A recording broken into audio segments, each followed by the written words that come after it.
They replaced me 3 days after the CEO died. 15 years at the company. 15 years of building systems that didn't break, clients that didn't leave, teams that didn't fall apart when things went wrong.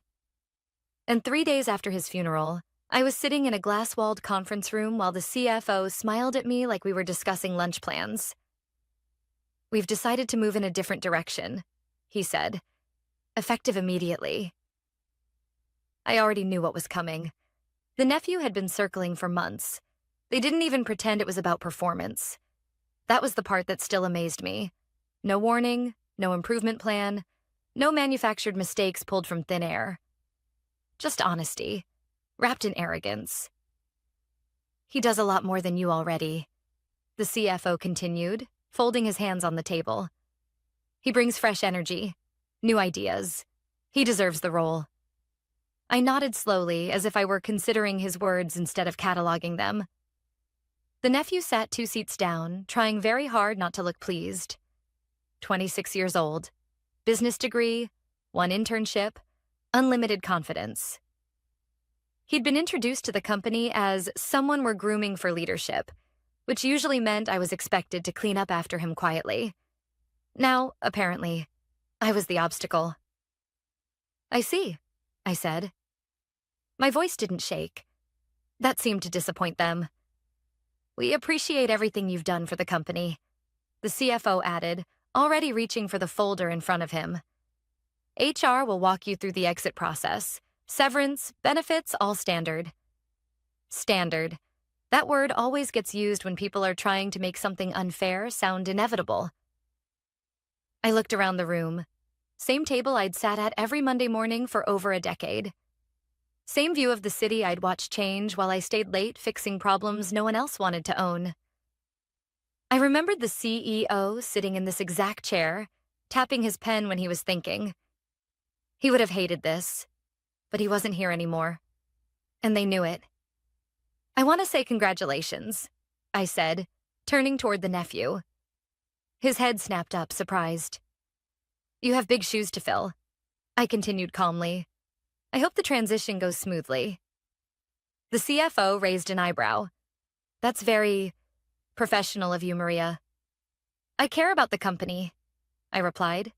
"I always have." That part was true, just not in the way they thought. They slid the papers across the table. Termination without cause. Effective immediately. My role eliminated. Access revoked by end of day. The language was clean, efficient, and careless. They didn't notice my hands didn't tremble when I signed. HR escorted me back to my office like I was a visitor who had overstayed her welcome. I packed quietly. 15 years fits into surprisingly few boxes when you never decorate because you're always too busy. As I left, the nephew was already in my chair, adjusting the monitor height. "Maria," he called out, standing quickly. "If you have time later this week, maybe you could help me understand some of the ongoing projects?" I smiled. "Of course." That surprised him too. "I'll send you notes," I added. "Whatever helps." They watched me walk out with polite relief. No scene, no argument, no last-minute bargaining. Just acceptance. What they didn't know was that the moment they chose termination without cause, they had already lost. I took the elevator down alone. The doors closed, and for the first time since the meeting, I exhaled. Not in panic. In clarity. The buyback clause had been buried in my original employment agreement, signed when the company was still small enough to fit in 2 floors, and ambition mattered more than politics. The CEO himself had insisted on it back then. "If we ever part ways unfairly," he'd said, tapping the contract, "you deserve protection." Termination without cause triggered it automatically. They never amended it, never challenged it, probably forgot it existed. That was their mistake. At home, I placed the box by the door and poured a glass of water I didn't drink. I opened my laptop and pulled up a folder I hadn't touched in years. Inside were scanned contracts, board resolutions, and 1 document highlighted in yellow. Buyback option. Clearly defined. Time limited. Enforceable. Monday. They thought they had solved a problem quickly. Removed a loyal employee, promoted family, Close the chapter. I sent a short email that evening. Subject: transition support? Text: happy to help ensure continuity this week. Let me know what you need. Maria, friendly. Cooperative. Disarming. Then I called my lawyer. She listened quietly, asked 2 questions, and then said the words I had been waiting to hear. Yes, she said. This is valid. And yes, they triggered it. I looked out the window at the city lights, steady and indifferent. They had replaced me. On Monday, I would remind them what that actually cost. Monday didn't begin with fireworks. It began with emails. At 8:04 a.m., my inbox lit up with polite requests framed as favors. Could I clarify a vendor escalation? Did I remember why a certain compliance exception existed? Where was the documentation for a legacy client's pricing structure? I answered every message calmly, briefly, helpfully. I didn't mention that most of those answers existed only because I'd built the systems myself. Or that the nephew, now officially my replacement, didn't yet understand how much of the company's stability lived in decisions made years ago, quietly, without applause. By mid-morning, he called. Maria, quick question, he said, trying to sound casual. The operations dashboard is throwing warnings. Is that normal? It depends, I replied. Which warnings? Silence. Then paper rustling. The red ones. I closed my eyes for half a second. Those are tied to contract thresholds, I said evenly. If they turn yellow, you're fine. Red means someone's about to breach a service level agreement. Oh, he said. So, what do I do? I told him. Step by step. I didn't rush. I didn't simplify it too much. He needed to understand what he was stepping into. He thanked me 3 times before hanging up. At noon, HR emailed me to confirm my severance details. 2 months' pay, COBRA paperwork, a final paycheck processed on Friday. Standard, they called it. I forwarded the email to my lawyer without comment. By Tuesday, the tone changed. The CFO called me directly this time, skipping pleasantries. We appreciate your cooperation, he said. It's making this transition much smoother. I'm glad, I replied. There was a pause. We may need you to come in briefly, just to walk through some things in person. Happy to, I said. Let me know when. I could almost hear the relief in his exhale. When I walked back into the building that afternoon, security waved me through without hesitation. Old habits die hard. People nodded as I passed, unsure whether to treat me as former staff or something undefined. The nephew met me in the hallway, sleeves rolled up, tie loosened. He looked tired. I didn't realize how much was interconnected, he admitted as we walked. It usually is, I said. In the conference room, the board listened as I explained workflows they'd never bothered to learn. Dependencies, vendor risks, the difference between growth and overextension. No one interrupted me. For the first time, they were taking notes. Afterward, the CFO clasped his hands together. You've been incredibly professional about all this, he said. We hope there are no hard feelings. I met his eyes. I believe in clean endings. That night, my lawyer called. They haven't contested anything yet, she said, which means they're either unaware or assuming you won't act. They'll assume the latter, I replied. Then timing matters, she said. Your option window is tight. We'll need to move decisively. I know. By Wednesday, rumors started circulating. A former colleague texted me. They're struggling. He approved something he shouldn't have. Another message followed an hour later. CFO's been in meetings all day. Tense. I didn't respond. Information was flowing to me without effort now. That always happens when people think you're already gone. That afternoon, the nephew sent me a calendar invite. Subject: quick sync duration, 30 minutes. When the call started, he didn't turn on his camera. I want to be honest, he said. This is harder than I expected. I waited. They keep asking me questions I don't know how to answer, he continued, and I don't want to mess this up. There it was. Not arrogance, anxiety. I'm doing my best, he added, but if you ever wanted to consult temporarily? I leaned back in my chair. I'll think about it, I said. By Thursday, the CFO's tone shifted again. Less warmth, more urgency. We're finalizing next quarter's projections, he said. There are discrepancies. You're familiar with the assumptions behind them. Yes, I said. I built them. Could you send over your rationale? I can, I replied, but I'd prefer to walk through it live. Of course, he said quickly. Whatever you need. That evening, I signed the notice of intent to exercise my buyback option. My lawyer handled the filings. Proper channels, proper notice. No drama.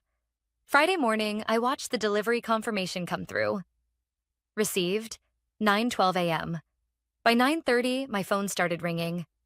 I let it go to voicemail. By the end of the week, the company believed I was helping them survive their own decision. They thought cooperation meant compliance. They were wrong. I wasn't helping them transition past me. I was documenting everything they did without me. And when Monday came again, they would finally understand the difference. The first sign they'd noticed something was wrong came at 9:47 a.m. on Monday.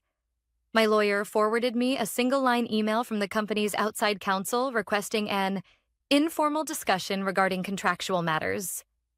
Informal, in legal language, usually means someone just realized they missed something important and is hoping you'll be generous about it. I didn't respond immediately. Instead, I joined the video call the nephew had scheduled earlier that morning. His camera was on this time. He looked like he hadn't slept.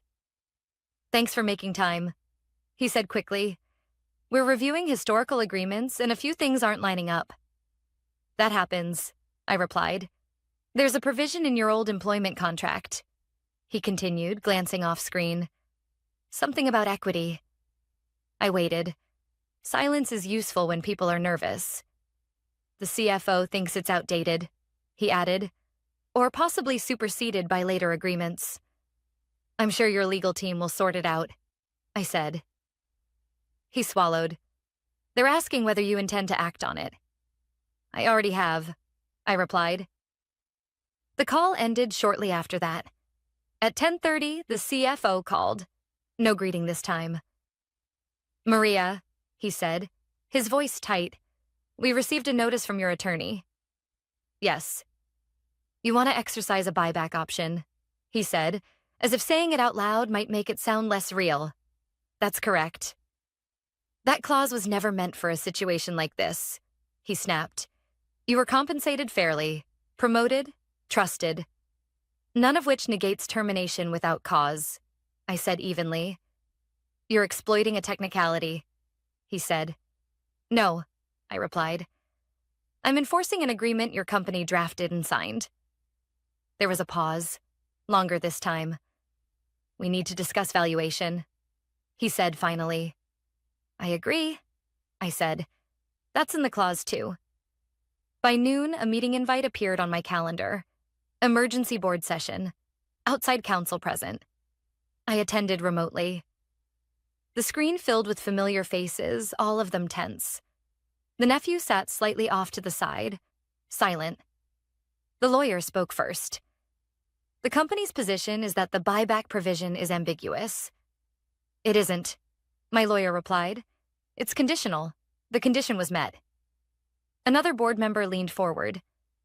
You can't possibly believe this entitles you to reclaim equity at the original price. It entitles me to reclaim it at the formula specified, I said, which you approved. The CFO rubbed his temples. This could destabilize the company. Terminating institutional knowledge usually does, I said. That didn't land well. They proposed a settlement, a cash payment in exchange for waiving the clause. It was generous by normal standards. It was also inadequate. I'm not interested, I said. By Tuesday, the pressure campaign began. HR sent a follow-up clarifying that my access to internal systems would be terminated to protect sensitive data. A courtesy warning. Former colleagues stopped texting. The nephew emailed once, then unsent it. My lawyer updated me that the company had retained a second firm. "They're taking this seriously now," she said. "Expect a narrative shift." She was right. An industry blog published a short piece questioning whether legacy contracts could threaten corporate stability. No names mentioned, no sources cited. I forwarded it to my lawyer. She replied with one word: predictable. On Wednesday, I was invited to another call. This time, only legal teams. The company's counsel argued that the CEO's death altered the spirit of the agreement, that market conditions had changed, that enforcing the clause now would be unfair to shareholders. My lawyer responded with documents, board minutes, emails, a signed amendment reaffirming the clause 3 years earlier. The CFO had signed that one himself. I watched his face on the screen as the realization settled. Thursday morning, the nephew called again. "They're asking me to testify," he said quietly, "about your role, your performance." I chose my words carefully. "You should tell the truth." "That you did more than me?" he asked. "That I did my job," I replied. "And now you're doing yours." He nodded, then hesitated. "I didn't ask for this." "I know," I said. By Friday, the company's tone shifted from aggressive to procedural. They sent a formal acknowledgement of my exercised option, subject to review, subject to confirmation, subject to delay, but not denial. The market noticed something was happening. Analysts started asking questions on earnings calls. Why were decisions being postponed? Why hadn't leadership announced a long-term strategy? Uncertainty has a way of surfacing. That evening, I reviewed the original contract again. The clause was simple, elegant, ruthless in its clarity. Termination without cause triggered my right to repurchase a defined equity stake at a predetermined valuation. No emotion, no interpretation, just math. On Sunday night, my lawyer called. "They'll try to slow walk this," she said, "but they can't stop it." "What about retaliation?" I asked. "They're constrained," she replied. "Anything overt strengthens your position." I hung up and sat in the quiet of my apartment. They had replaced me because it was easy. Now they were learning that undoing me was not. And Monday, for the second time, was going to be very interesting. The injunction landed on Tuesday morning.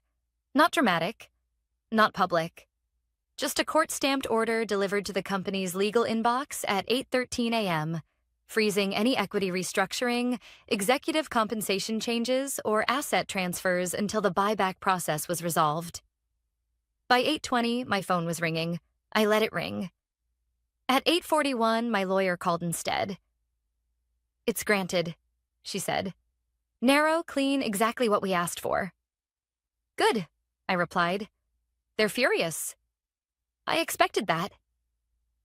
By the time I made coffee, the company was effectively stuck. No bonuses, no accelerated stock grants, no golden handshakes. The things leadership relied on to smooth over chaos were suddenly unavailable. At 9:05, the CFO emailed me directly. Subject: urgent, need alignment. Text: "Maria, this path is damaging everyone involved.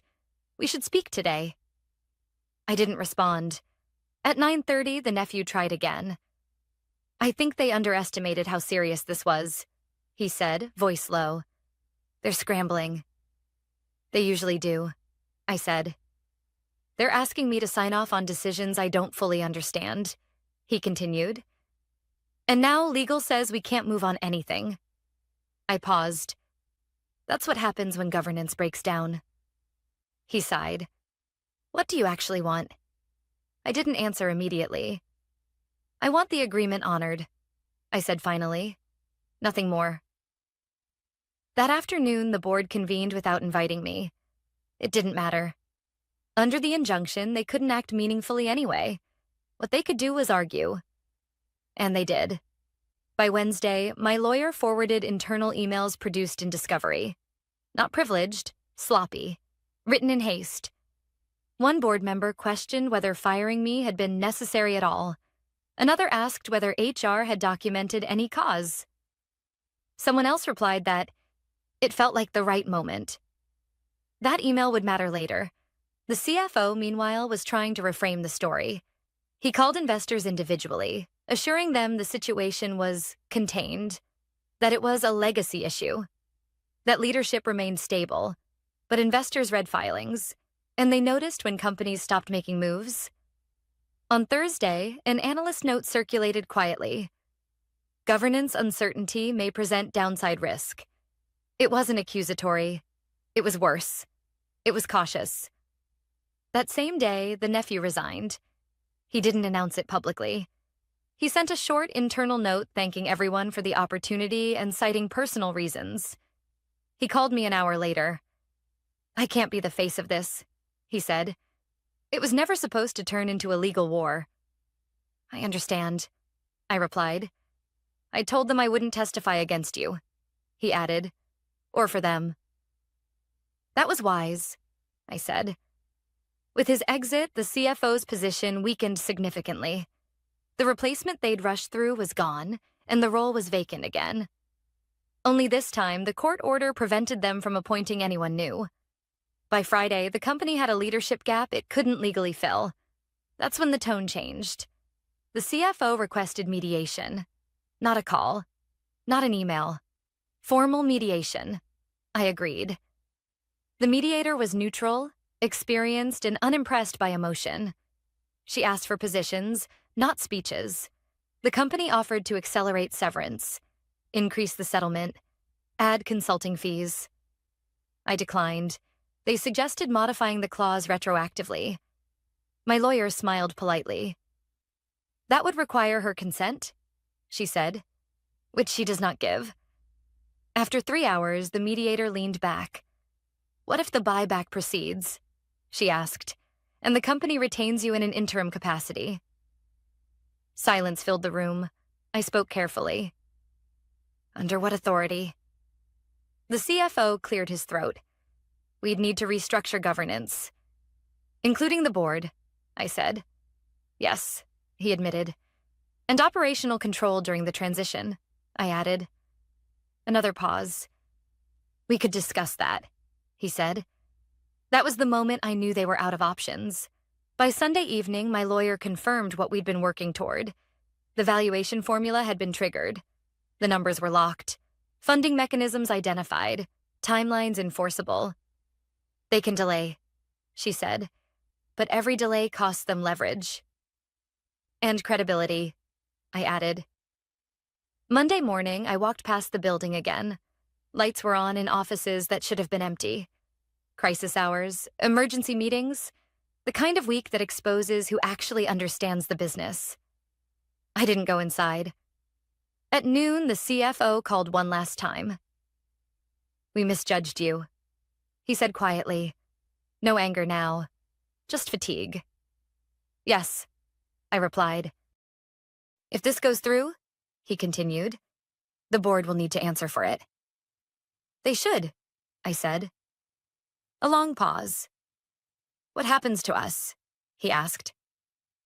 I looked out the window, watching traffic move steadily below. "That depends," I said, "on how well you read the agreement you ignored." That night, my lawyer sent the final draft of the enforcement motion, ready to file. Monday had arrived again, and this time there would be no ambiguity about who controlled what came next. The agreement was executed on a Wednesday morning. No press release, no announcement, just signatures, wire confirmations, and a quiet email from my lawyer that said, "Funds received. Equity transfer complete." 15 years ago, I'd signed my first contract in a borrowed office with folding chairs and a borrowed printer. That morning, I signed the final document from my kitchen table. Coffee untouched. City still waking up outside my window. By 9:30 a.m., I owned the stake the clause guaranteed me. By 10, the board knew. The CFO called immediately. His voice was flat now, stripped of urgency and strategy. The transfer went through. Yes, I said. We're convening an emergency meeting. I'll attend, I replied. Send the details. This time, no one questioned my presence when I walked into the building. Security didn't wave me through out of habit. They waved me through because legal had instructed them to. The boardroom looked smaller than I remembered. Same table, same skyline. Fewer people. The CFO sat at the head, but he didn't look settled there anymore. Two board members avoided my eyes. One nodded stiffly. We'll begin, he said. I didn't interrupt. I didn't need to. Counsel summarized the situation clinically. The buyback clause had been lawfully exercised. The injunction remained in effect until governance was clarified. The company now had a significant shareholder whose consent was required for material decisions. That shareholder was me. We need stability, the CFO said finally. Investors are nervous, staff are asking questions. So am I said. He looked up. About what? About why this was allowed to happen, I replied. Why 15 years of operational leadership was replaced by a rushed decision with no cause, no documentation, and no succession plan. No one answered. I'm not interested in theatrics, I continued. I'm interested in continuity. But continuity requires accountability. One board member shifted. What are you proposing, Maria? I'm proposing what should have happened before the termination, I said. An interim operating structure, clear authority, and a board that understands the business it oversees. The CFO leaned back. And where does that leave us? I met his gaze. That depends on how useful you intend to be. Silence followed, not hostile, resigned. We broke for a brief recess. When we reconvened, my lawyer joined remotely. The revised governance framework was circulated. Temporary operating authority, defined decision rights, a timeline for board review. No one argued the language. They had exhausted their appetite for risk. By early afternoon, it was done. I wasn't reinstated. Titles were irrelevant now. But I was granted interim authority to oversee operations while a formal leadership review took place. The CFO retained his role. Narrowed. Supervised. The irony wasn't lost on him. At 3:17 p.m., an internal memo went out. To all staff. Effective immediately, Maria Alvarez will assume interim operational authority. Further updates will follow. My phone buzzed with messages. Some congratulatory. Some cautious. Some simply relieved. One text stood out. I didn't think they'd ever admit they were wrong. No, neither did I. By the end of the day, I was sitting alone in an office I hadn't occupied in weeks. Not my old one. A neutral space. Clean, functional, temporary. The work waiting for me wasn't glamorous. Vendor calls, budget reviews, stabilizing teams who had been whiplashed by indecision. This wasn't revenge. It was repair. Late that evening, the CFO knocked on the door. I wanted to say something, he said. I gestured for him to sit. We thought loyalty meant permanence, he continued, that you'd always be here, that you wouldn't push back. I didn't, I said, until I had to. He nodded. We miscalculated. Yes, I replied again. He stood to leave, then paused. What happens next? I considered the question. Next, I said, we do the work you tried to skip. When he left, I stayed a while longer. The building was quiet, familiar in a way that no longer hurt. They had replaced me because it was convenient. They had underestimated me because it was comfortable. And they had learned, too late, that experience doesn't disappear just because you stop paying it. That night, as I turned off the lights and walked out, I didn't feel triumphant. I felt settled. Control, I realized, isn't about winning an argument or humiliating the people who wronged you.